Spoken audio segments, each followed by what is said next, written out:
Saudaraku, 3 tim voli putra berpeluang untuk menyabet gelar juara di putaran pertama Proliga 2024, di mana Jakarta Steenbeen dengan pemain handalnya Rifan Nurmulki dan Farhan Halim berpotensi dikudeta rekan terdekat mereka. Proliga 2024 seri Gresik akan berlangsung di Gor Tridharma, Jawa Timur mulai 16 sampai 19 Mei 2024.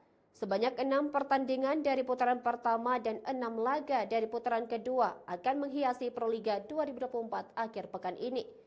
Ketiga tim yang masih berkesempatan untuk menjadi juara putaran pertama Proliga 2024 Putra meliputi Jakarta Steenbeen, Jakarta Lavani Alubang Elektrik, dan Palembang Bang Sumsel Bubble.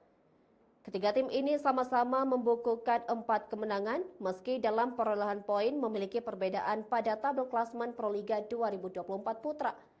Jakarta Steenbeen paling baik dengan 13 poin, sedangkan Lavani dan Bang Sumsel Bubble masing-masing mencetak 12 poin dan 11 poin. Dengan keunggulan poin tersebut, Rifan Nurmulki DKK akan lebih diunggulkan sebagai tim yang menjuarai putaran pertama. Akan tetapi mereka harus menghadapi laga tidak mudah karena bersua runner-up Proliga musim lalu, yakni Jakarta Bayangkara Presisi. Tim besutan Raide Toiran itu sedang dalam misi kebangkitan setelah tersandung di hadapan Bang Sumsel Bubble dan Lavani. Mereka telah kembali jalur kemenangan dengan mengalahkan Kudus Sukun Badak pada pekan ketiga di Palembang kemarin. Adu ketajaman spiker andalan masing-masing tim tampaknya juga tidak terelakkan. Jika Steenbeen punya Rifan Nurmulki dan Farhan Halim, Bayangkara punya Numuri Keita selaku tandem Daudi Okello.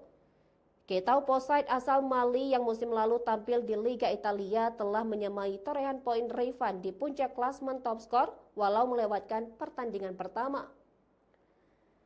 Di sisi lain, pertandingan ini juga menjadi laga emosional bagi Rifan karena pevoli asal Jambi tersebut akan bersuarakan seperjuangan semasa masih berada di Samator.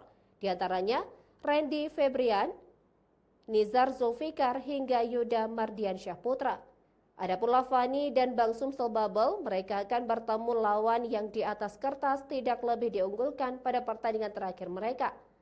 Lavani akan berjumpa Kudus Sukun Badak, tim yang baru meraih 1 kemenangan. Sedangkan Bang Sumsel Bubble akan ditantang tim juru kunci Jakarta Garuda Jaya yang dihuni pemain-pemain yang diproyeksikan untuk Timnas U20 Indonesia. Beralih ke sektor putri, Jakarta Popsi Popoluan yang sudah dipastikan akan menyabet gelar juara putaran pertama masih akan menjalani 1 pertandingan lagi. Mereka akan menghadapi perlawanan dari Jakarta Elektrik PLN pada laga terakhir di putaran pertama.